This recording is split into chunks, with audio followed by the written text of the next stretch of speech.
And welcome everybody to Halos in the Infield. My name is Fernando, aka the Lone Star Halo, joined here by a familiar face.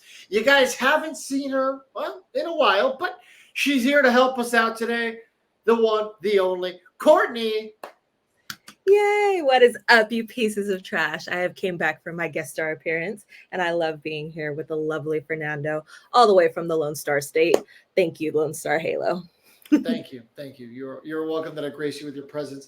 Before we get started, guys, make sure you subscribe, you like the ting, hit the like button, all that fun stuff. You don't even have to hit the notification bell. Just subscribe. That's all I ask. You don't have to watch the videos all the time. But yeah, we are here today, gathered together to talk a little bit about the Angels and their opening series. We're not going to dive too much into the Orioles series because the boys already did that yesterday. Because now, as all of our listeners know, we are doing daily episodes. So make sure you tune it in tomorrow and the next day and the next day and all the time for your Angels content. So, Courtney, do you have anything to say right off the bat about the Orioles series? That was a rough one. That was really hard to watch. Yeah. I expected it. I will say that. I think the Orioles are projected to be first in their division. I definitely think they're young guys. I think who is it's Gunner. Gunnar Henderson. Yep. The catcher, I can and never say his last name. Adley Rutschman. yeah, Rushman. And I don't Rutschman. even I, think I I said always have trouble with that his right. last name, but yeah, I know what you're talking about. And then I've always been a fan of Cedric Mullins, their center fielder. Yep. But I think they're just a very well put together team. So I definitely didn't have high hopes for our boys in red with our awful Fanatics uniform, but that's a topic for discussion for a different day. But I mean, I expected nothing less. The only thing I will say I am kind of shocked about is the fact that Anderson wasn't in our top three rotation. And I'm not too sure why. I don't know. Maybe if I just feel bad for the vet at this point. And I was also, even though Sandoval is my guy, I've always said it, even since last season. I don't think he deserved to be the starter on opening day. But I mean, other than that, in terms of like just the overall record, I was not surprised. Yeah, so I think the Angels were outscored in the series 25-11. The first two games, no matter which way you slice it or dice it, they got murdered, they got massacred, they got cream pied. You can use whatever term you want. They were outclassed. It was a slobber knocker. It was embarrassing. It was sad. There was nothing productive to take away from the first two games. It started off mildly interesting, right? The first game, opening day against Corbin Burns, Mike Trout hit a home run, and we were like, hey, man, we are so back, baby. We got some good news. Things are good. It didn't last long. It did not last long. As soon as Patrick Sandoval touched that bump, man, he got lit up like a firecracker on the 4th of July. Um, the bullpen got lit up. There was just really, when I say there was nothing productive about the first two games, I mean it. There was not a lot of positive. Now, if we're talking about the series finale with Reed Detmers, there was some positive there. Reed Detmers looked sharp. The curveball, where he almost hit Cedric Mullins, or at least Cedric Mullins flinched like he was going to get hit, and then that ball just collapsed straight back in. Sexy curveball. Great curveball. And here's the thing. Every Angels fan will admit when Reed Detmers is locked in, the guy's locked in. Like he has some ace caliber stuff when he is on. But that's the problem with Reed Detmers. He's hot or he's cold. Yeah, definitely. And I think a lot of our starting rotation kind of just has that same pattern. And I know I listened to a couple of Todd's, his post game shows. I even watched the guys on their review of the series, and I think I read a couple of comments. It sounds like we're hitting the panic button already, and I really don't think this was a good series to. I don't want to say necessarily hit the panic button, but I do think it was a good series to just see where the overall mentality of the team is. I think one thing that came up over the weekend during that series was Mike Trout's body language in the first two games. People were saying that he looked like he gave up. And in my head, and I almost didn't want to say it, I'm kind of scared saying it now. I really hope Mike Trout can step into a captain role. I said it last year. You can book me on it. I didn't think Mike Trout deserved to be captain of Team USA. And the irony, I'm literally wearing that shirt right now. But Is it a Trout? it is Trout. Okay. It literally is. I'm such a terrible person. Hey, still looks better than the Fanatics jerseys. It does. Yes, it does. Real quick, when you went to spring training and you and your boyfriend saw those for the first time, did you think to yourself, those are the worst jerseys I've ever seen in my goddamn life? Yes, it was atrocious. I have never, and I collect jerseys. I know you guys used to make fun of me, especially that first year, because I went to like the Oakland A's game and I literally had an A's jersey on. I collect jerseys. Yep. I know. I looked like John Deere. But you did. Hey, you did. Sexy John Deere. Anyway, I collect jerseys, and I appreciate baseball as a whole. I don't just have Angels jerseys. I've always said that I will literally go to any baseball game, not just an Angels game. But this is the first year where I am literally just like, I don't want to buy a jersey. If this is how they're going to be continued to be made, I refuse to buy a jersey. And even I'll buy one from China at this point. Exactly. And we went, of course, still with Nick, a Dodger fan, I know. So we went to the Dodgers game, spring training, and I know he wants his Ohtani jersey. He wants his Ohtani jersey, and they had it there. So I even told him, I was like, babe, I'll buy you the Ohtani jersey. It's fine. And he was like, I don't want that piece of shit. He's like, look at it. And I got an up close look at it. And I finally understood what everybody was talking about. And I was like, that is atrocious. There is no way that this is the league jersey this year. And it is. And it was awful. So I didn't get to go to spring training this year. You and I kind of talked off air as to why. So I over here in Texas, in my neck of the woods, in the DFW Metroplex area, we have a sporting goods store called Academy. So you got Dick's and you got Academy. It's kind of like Dick's and Big Five. So I went to. Did you guys have Academy where you went to college? Yes, I did have Academy. That's why I understand what you're talking about. Well, yeah, that's why I saw you nodding your head. I'm like, oh, did they have it? Okay, so I went to Academy, and they have, of course, Texas Ranger stuff. And that was really my first look. So I walked in, and there was a Corey Seager jersey, and I was like, oh, let me see it. Not to buy it, but that was my first exposure to them. And I picked it up, and I'm like, you see that meme where it's like, what the fuck is this shit? The guy with the sunglasses? Yes. That was me. I was like, huh? What? Where is it? Like, where's the real jersey? And I asked the person, I was like, are these like the whatever the rankings are? He's like, oh yes, this is like the on the field jerseys. And I'm like, this is so bad. Yeah. The ironed on, like literally, it looks like a Walmart jersey. I'm not just saying that. When I say it looks like a Corey Seager jersey you would have found at Walmart 2 or 3 years ago when he was like first on the team, I'm not kidding. That's what it looked like. It was bad. It was like $200. And it's just like $200 for this. When I went to Angel Stadium with my girlfriend, we were in California, they didn't have them out yet. They still had the old school ones. They still had Ohtani jerseys full price, by the way. But it's already needs that money back. Yeah, exactly. And the justification is that it's in the MVP section. So they have Trout and Ohtani jerseys there. No Guerrero, no Don Baylor, but it's the MVP section. And I'm like, at least put a Don Baylor and a Vladimir Guerrero on there. And then you can be like, oh, this is the MVP section. Okay, I could kind of see it then. Whatever. But, yeah. That's atrocious. Yeah. And then I will say, and then I didn't even notice the grays, like the gray difference between like the gray jersey and then like our gray pants. And I don't know if anybody else has picked up on it. That's actually two. Yes. It's two different grays. Yeah, it's the tops, or at least our tops. I'm not too sure like who else has a gray jersey, but Yeah. our tops, like the gray is like more of a bluish gray, and then our pants are like a slated gray, like it's definitely just more of a true gray.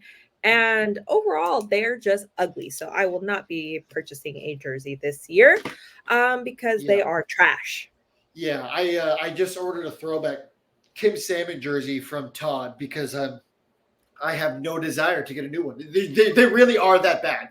I mean, hey, I have, here in my man cave closet, I have some, $200 Majestic jerseys. I have some $200 Nike jerseys when the Nike situation first started.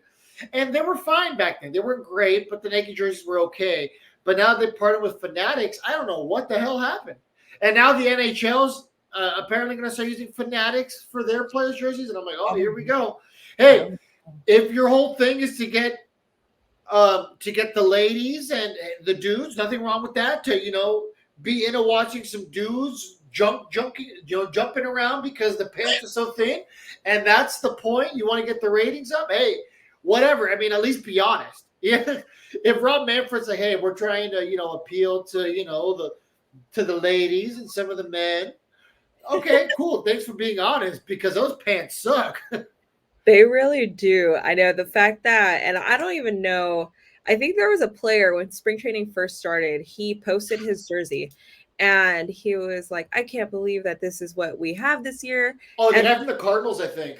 Like yeah, Nicholas or whatever. yeah. And I think somebody from Fanatics, social media or whatever was like, oh, we're sorry about your order. If you're displeased, please send it back. Yeah, but This, as a and it was literally a player. And I'm just like, you guys suck. Like, that is not. Yeah, The lack exactly. of social awareness. I was just like, you guys are not like just not it this year. Yeah. Did you hear that Kansas City had to go to their jerseys from last year? Yes, I did hear that because the current center fielder for the Royals, Kyle Isbell, shout out to the homie.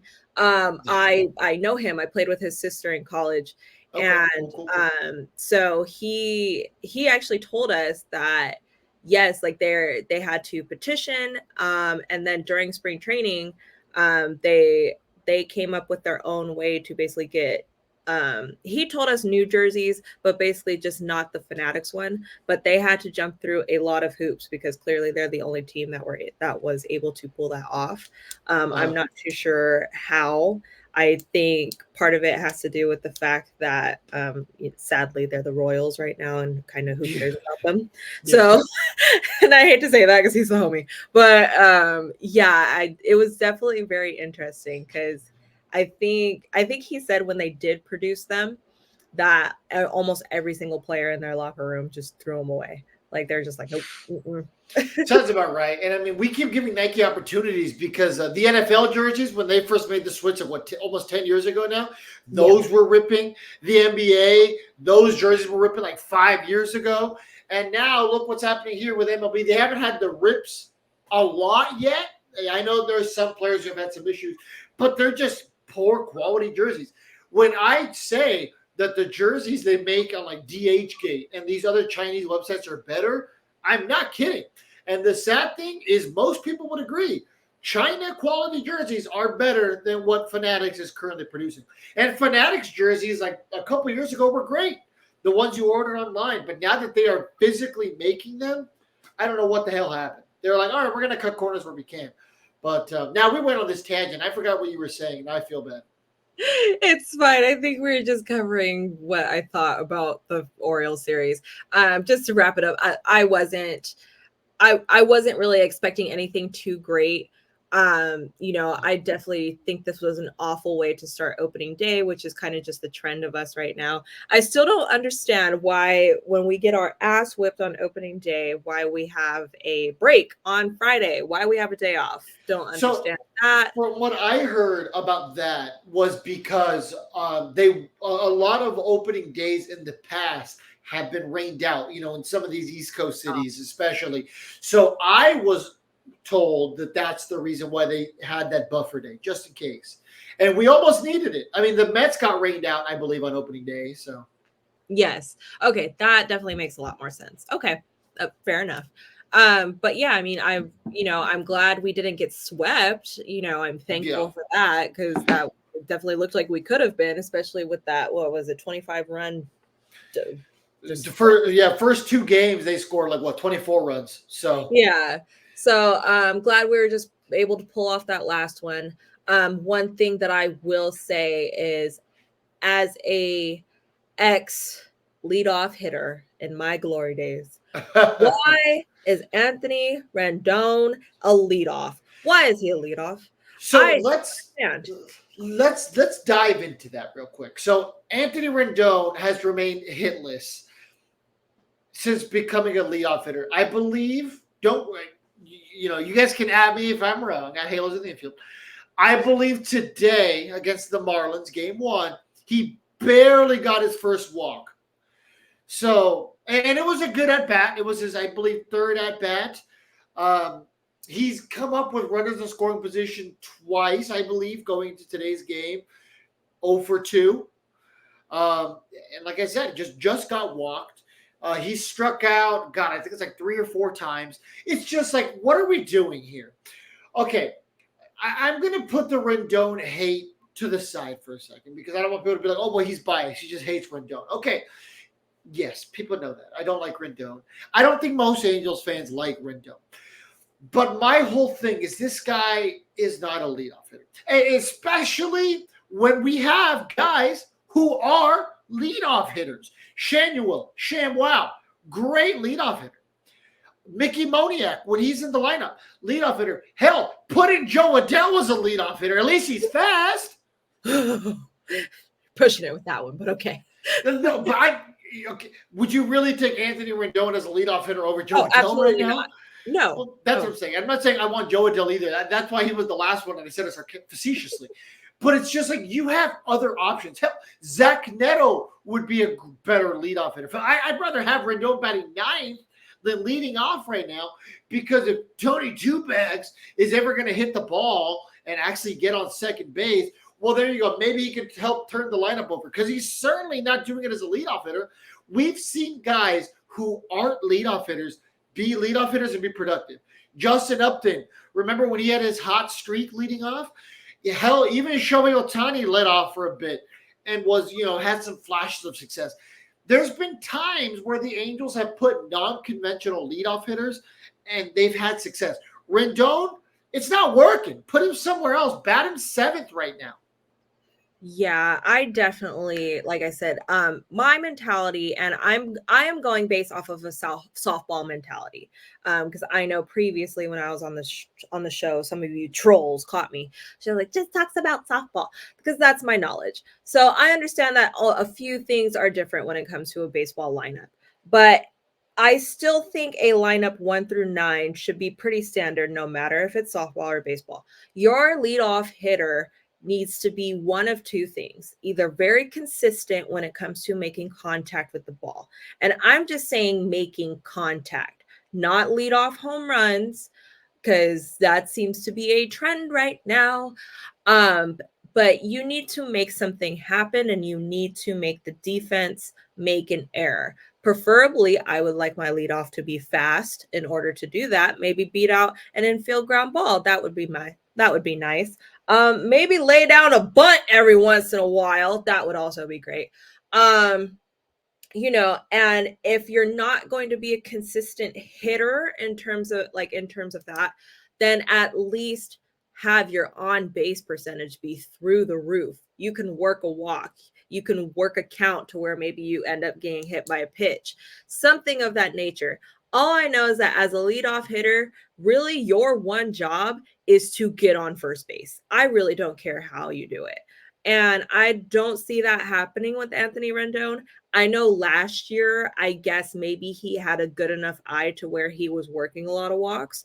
Clearly, that is not the case this year. I don't know if the new batting coach changed his stance, changed his approach. Don't know what's happening. Maybe he doesn't even care about baseball anymore because it's just a job. But he does not need to be a leadoff. Yeah, like I said, in a team where maybe you don't have a leadoff hitter truly, then it is what it is. But we have other guys that are capable. So I just don't get it. Yeah, Honestly, I don't think he's going to be there much longer. No, I definitely hope he's not going to be there much longer.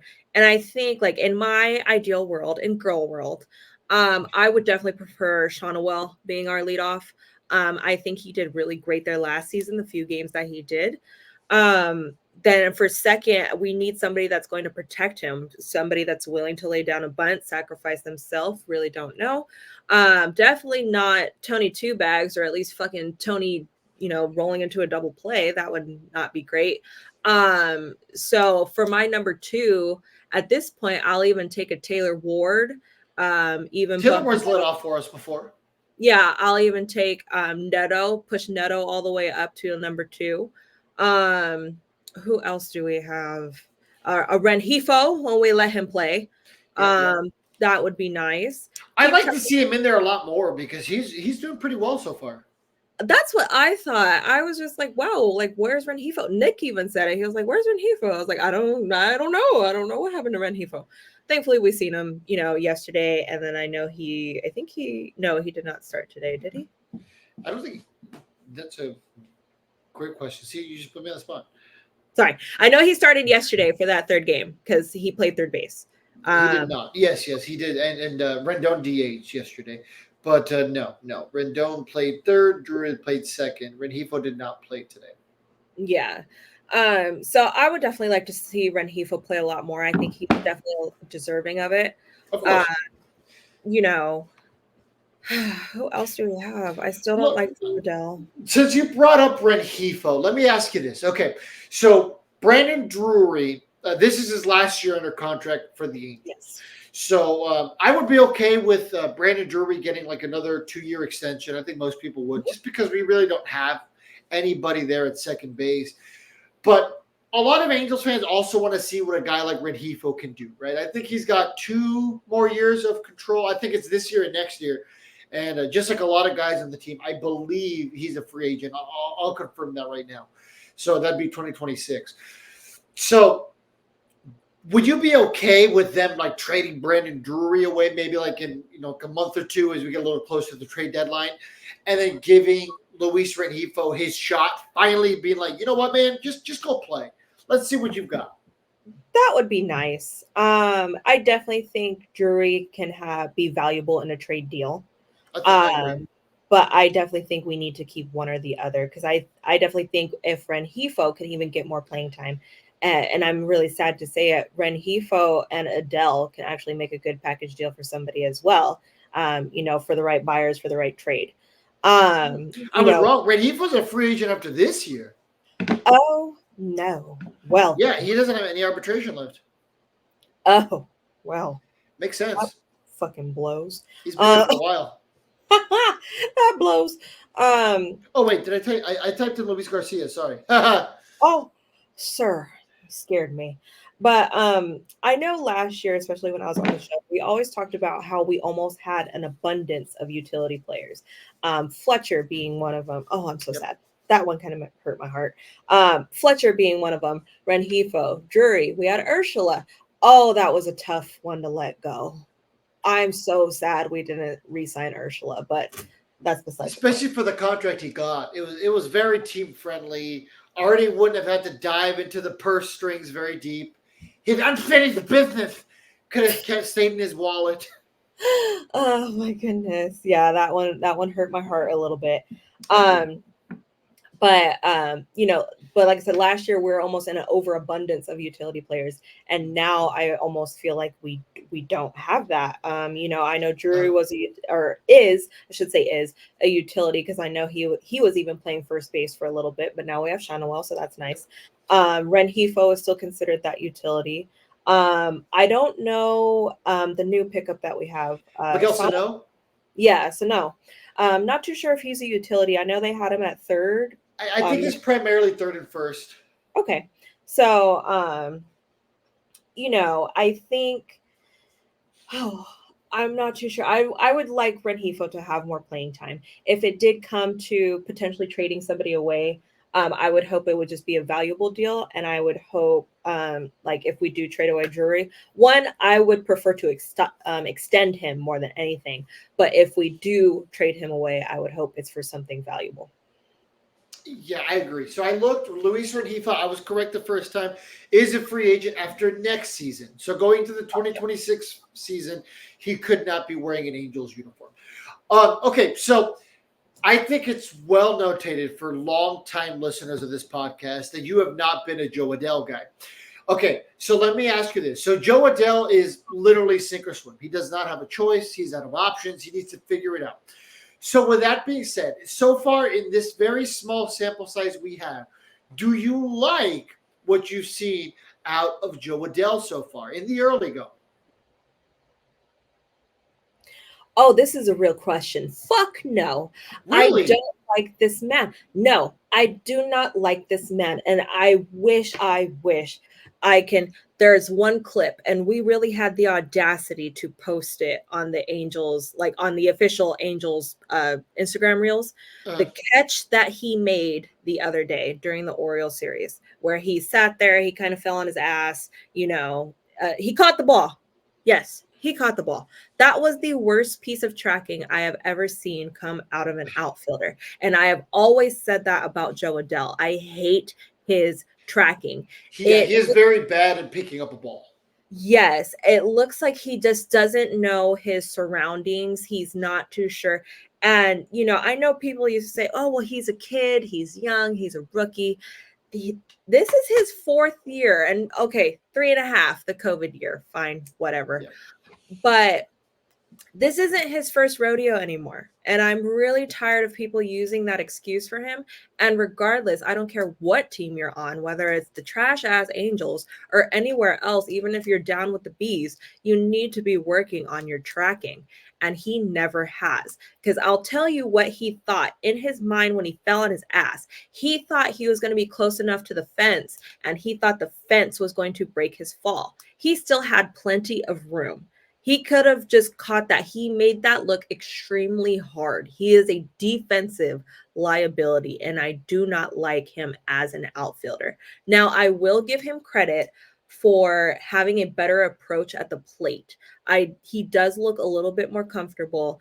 He does look like he's taking a little bit more pitches, getting deeper into the counts, kind of working himself into a better count. That's great. He has a better approach.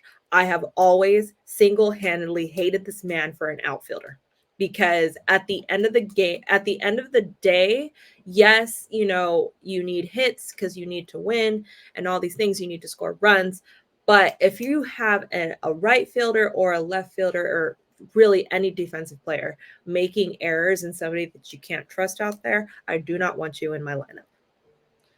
Yeah, I can agree with him being a defensive liability. I mean, we've seen flashes of what he can do at the plate, right? We've seen it in AAA for sure, and then when he comes up to the major league level, he might have a couple of stints. The one thing that I do and have always liked about Joe Adell is I don't think there's ever any plays that he takes easy, in the sense of he's always trying to leg out a single, with a ground ball. He's always at least trying in the outfield. The problem is never the fact that he didn't try. It's always the fact that maybe he tried too hard or he overanalyzed. Remember a couple of years ago when he jumped up at the wall? I think it was here in Texas, and then the ball went up. That happened twice. You know what I mean? So it's like the guy's athletic. Nobody has ever questioned his athletic ability. Hell, we've been on record here many times on the podcast saying the guy's an athlete, right? I mean, we've seen the guy freaking jump over a helicopter. You know what I mean? Like his off-season videos. He's like, watch me jump over this Kia Soul. His problem is always, you know what, brother? You don't need to jump over a Kia Soul. Just get the ball, stand up, and don't fall on your ass. That's what we need you to do. If you jump up at the fence and it hits your glove, catch it. Jordan Adams did the same thing last year, also in Texas. Jumped up, almost robbed the ball. It's like we have these guys who are super athletic, these Billy Epler guys. Nobody's ever questioned their athletic ability. It was just always the fact that they're not baseball players. I know what Joe Adell was, but it's like, Jordan Adams, Kyron Paris, these guys, Jeremiah Jackson, were drafted because of athletic ability. They're freak of nature athletes, and they were like, we'll teach them how to play baseball. And it never really materialized. So I don't know. We'll see. I mean, I'm cheering for Joe Adell in the sense of I know if he doesn't make it here, he's going to go somewhere else and he's going to be a productive major leaguer. I don't think this guy's ever going to be the major leaguer that they thought he would be, but I can see an avenue where Joe Adell is a Cameron Maybin. He's a 260, 270 hitter. He's going to pop 20 to 25 over the fence. He can learn to be a sound defender like Taylor Ward. Taylor Ward, notice, never makes any flashy plays. That man will never be on ESPN because if the ball's out of reach, he's going to let it fall. He's going to take the one hopper, and he's going to throw to the cutoff guy. That's what he does. Nothing spectacular, nothing stellar, but you know what? He doesn't have to be. And I think Joe Adell could be that guy. So, hey, if Joe Adell turns into a Cameron Maybin, I'll take it. I'll take it. Cameron Maybin was a great fourth outfielder. No, he really was. I actually really enjoyed Cameron Maybin when he was an Angel. I thought that was like 4 months. Yeah, just short time. But that's all right. Short-lived. That was the 4 months that they were competitive in 2017. And then they're like, we're going to get Justin Upton. And we all know what happened with that. Yeah. I'm not a fan of Joe Adell. I'm still not impressed. I definitely don't think he's lived up to the hype. And I hate to say it, if he can't figure it out up here in the MLB, he might just be like one of those AAA guys where he's a standout in AAA. And, that's not necessarily a bad thing. A 4A guy, like we call it. If they had a 4th A, he'd be perfect for it. He'd be great. And he might end up being one of those guys pretty soon because I know that was kind of the talk last year. I think he led in home runs for, I don't know, the whole season. I'm not too sure. I know he hit one out of the park. They're kind of replaying that a couple of times. The only thing I will say about that is people were not looking at his strikeout rate because for just as many home runs he had equal amount of strikeouts. So just would like to throw that in. That's the thing with a lot of power hitters. Yeah. Just a little tidbit there. Very Adam Dunn-like. Adam Dunn, hey, he hit 46 home runs this year. He struck out 280 times. We love that. So yeah, not impressed with Joe Adell. I would prefer Mickey Moniak at this point, but that's just me. Well, there you go. Courtney sticks true to her brand. You know how it is. Before we keep going here and we talk a little bit more about the Marlins game from today before we start wrapping up here, I just want to remind you guys to, if you do want to go to opening day at the Big A, or if you want to go to anything, you want to go to watch Disney on Ice or whatever the hell else might be in town, head on over to 714 Tickets. Go to the coupon code, type in HITI, H-I-T-I, at checkout for 10% off and for 5% back on future purchases. Is this code good only once, like some of the other podcasts? No. Twice? No. 3, you can use it again and again and again, just like a Buena Park Gigolo, ladies and gentlemen. Continue to use it. Use it and abuse it. And also, speaking of Buena Park Gigolos, take your newfound date on over to Noble Ale Works and also mention Halos in the Infield, where you guys can have an even better time. There's some local hotels in the area. All we got to do is partner with Eris Hotel, and then we can be like, hey, go to 714 Tickets. Oh, no. Get your tickets to the game with the Buena Park Gigolo. Walk on over to, it's not Hooters anymore. It's like Mimosas now or whatever it is. Walk past that, go to Noble Ale Works, get effed up, then go to Angel Stadium so you're having a good time, and then you can wrap up with some happy time fireworks at the hotel. Oh, good Lord. Yeah, Drink right? responsibly, everybody. Drink responsibly. Yeah. And this is also not me endorsing Buena Park Gigolos, by the way. I just have to throw the disclaimer out there. Thank you to our sponsors. We're going to get dropped soon. Yeah. Well, hopefully someone has an affinity for hardworking men. That's all I can say. Oh, my. Hopefully the sponsors support that. Hopefully they're sex positive. Anyway, all right. So let's talk about maybe any tidbits we didn't talk about the Marlins game, the opening game. The Angels won 7-4. Mike Trout hit a 2-run home run. The game started off a little scary. I wasn't. So Trout hit a home run pretty early on, right? And the Angels were getting outclassed. Chase Silseth didn't have his best performance. I think a lot of us were expecting a little bit more out of Chase Silseth. A lot of guys were excited. I know, Rob, James, Todd were excited for it because he showed a lot of potential during spring training.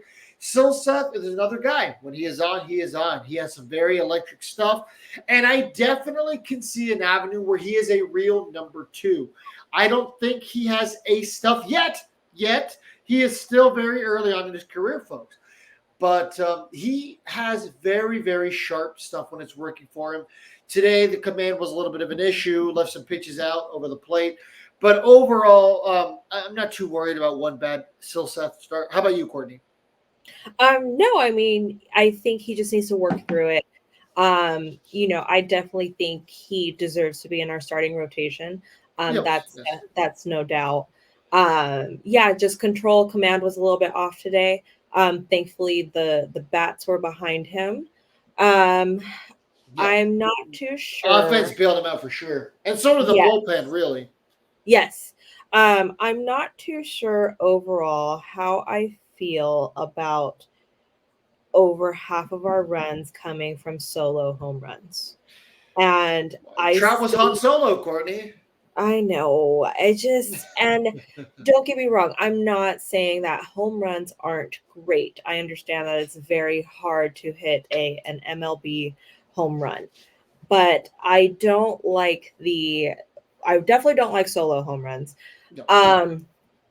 And I don't even know what I'm trying to say. I'm more of a consistency person. I would prefer someone going 3 for 4 with 3 singles than I would somebody going 1 for 4 with a solo home run. And that's just me. That's my mentality. I prefer consistency over this big show of solo home runs. I know Mike Trout, I think this was a multi-home run game for him. I think he had 2 home Yep. runs today. He did, right? And they kept talking about, oh, hey, Wayne, let's get a third home run. Trout's never done that before. Oh, try the new smash burger. Yeah, it's I'm very weary of stuff like that because oh Jesus, I just think it's a macho show. Who can hit the The furthest home run? Machismo show. Exactly. They're already doing it. I think his second home run was longer than his first. Hey, that And second home run was impressive. I will say that. He hit it out of the stadium. it was, but I think it's just the era of the stat cast, how hard you hit a Yeah. ball. Oh, you Yeah, hit a it's sexy to hit the ball hard now. yeah, it's just like what just happened to the basics, to the simple, the base hit guy. Yeah. One of my favorite guys, previous Angels, Sean Figgins, he wasn't outstanding with power, but he was fast and he got on base and he did his job. And that's just the type of player that I like. I just want us to be, cautious of these solo home runs and that launch angle. I just don't want us to get too caught up in things like that. So let's real quick. So we were talking about Silseth. So he went 3 innings today, guys. 5 hits, 4 runs. 3 of them were earned. Walked 2, struck out 5. Cisnero, 1 inning pitch, no earned runs. Jose Suarez looked okay, 1 1/3, no earned runs. No, I'm going to stop saying no earned runs because nobody else got any today besides Silseth with his 3. Simber, 1.2 innings pitched. I like what I've seen out of him so far in the spring and this early part of the year. Matt Moore came in the 8th. That was an interesting choice. I don't love Matt Moore as an 8th inning guy. Love Matt Moore. Happy he's back. Super excited that he's going to be here. But I don't know. I don't love him in the 8th inning role. We'll see what Ron Washington does. I think he's still kind of toying with it too. And Carlos Estevez looked pretty good so far in his 2 saves. Yeah, definitely. With you, Fernando, I'm so glad that Matt Moore is back. I actually do. I do enjoy watching Matt Moore. I think, But in the 8th inning, Courtney? not in the 8th inning. I definitely would prefer him kind of being more of a setup guy or seeing him maybe a little bit early on, kind of like after our after our starting rotation. So maybe Yeah. like I think he's a good bridge guy. You know what I mean? He's that yeah, guy like, hey, your starter went 5 innings, get you an yeah, inning or two. yeah. I think he's a good fifth, sixth inning kind of guy.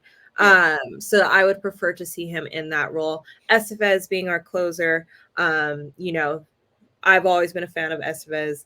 I really hope um, he doesn't shit the bed later on. Yeah. We'll Um, see. yeah, a little bit too early on for something like that. Just glad that he came into close. He did his job, and yeah, I mean, overall, it was a good pitching performance altogether, which I think something we were kind of lacking last year. Because we had a starter that would do really good, and then all of a sudden our bullpen shit the bed. The blow pen, as we like to call it here. Yeah. So I think overall it was a good pitching effort collectively. So that was really nice. And again, the bats came through, which is really nice. So that I think it's great. It was a great win. Yeah, I agree with you on that. I think the good news is, Silseth might not have had it all today. I'm not gonna. The really thing I didn't like was the fact that he didn't go deep into the ball game. But then again, he's never really been a deep in the ball game kind of guy.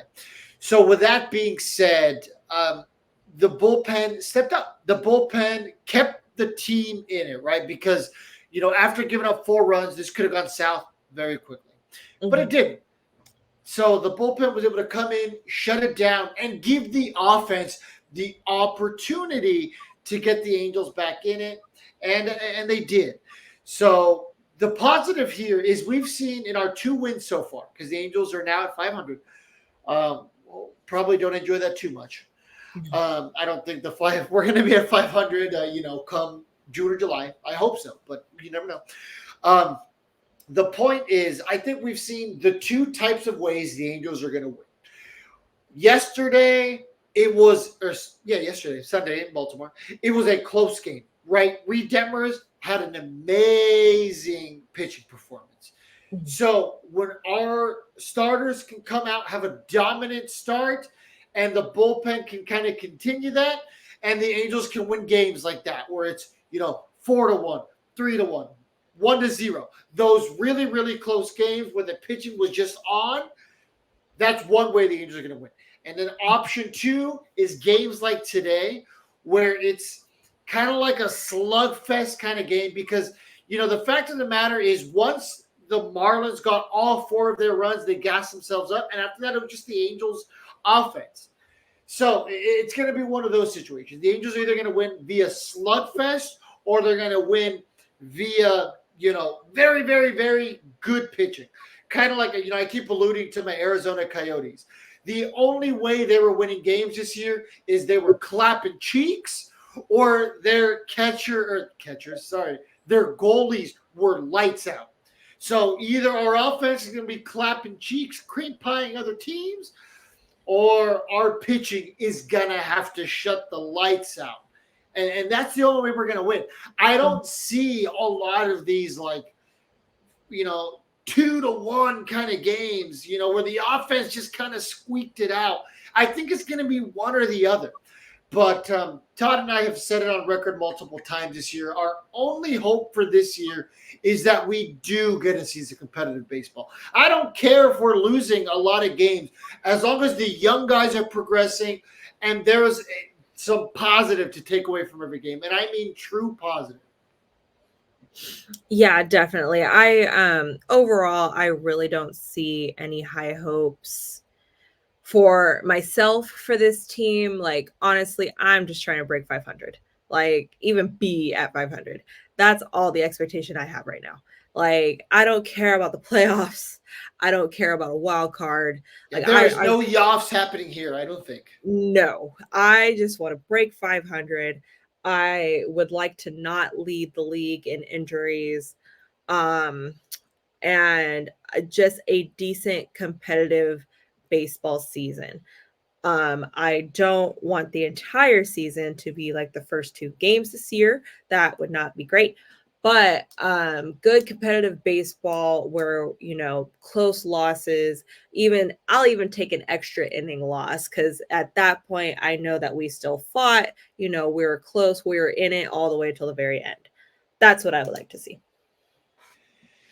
Yeah, I think we're on the same page about that. There's really no expectations this year. I'm not going to use the P word. There's no yoffs. I don't think any of that's going to happen here. If it does, it does. But all I want is some competitive play from some of these youngsters. Courtney, anything you have to say before we sign off? Um, Not really. I'm just excited. I'm excited that baseball is back. I've always been just an Angel fan. I've been an Angel fan since I was a little girl. I'm an overall baseball fan. I just want to see some good baseball this year. Um, I think we've already gotten off to a rocky start with some of the media drama that I know you guys have already covered. So that's been interesting. But I think overall, just some good, just wholesome baseball would be nice this year. Well, it's always nice when you come back on the show. Hopefully, we can do this again. Our favorite Angels girly, if you will. So, on behalf of all of us here at Halos in the Infield, thank you guys so much. Don't forget to check out our sponsors, like, subscribe, do the tings, and we will see you next time. Bye, everybody. Bye, you pieces of trash.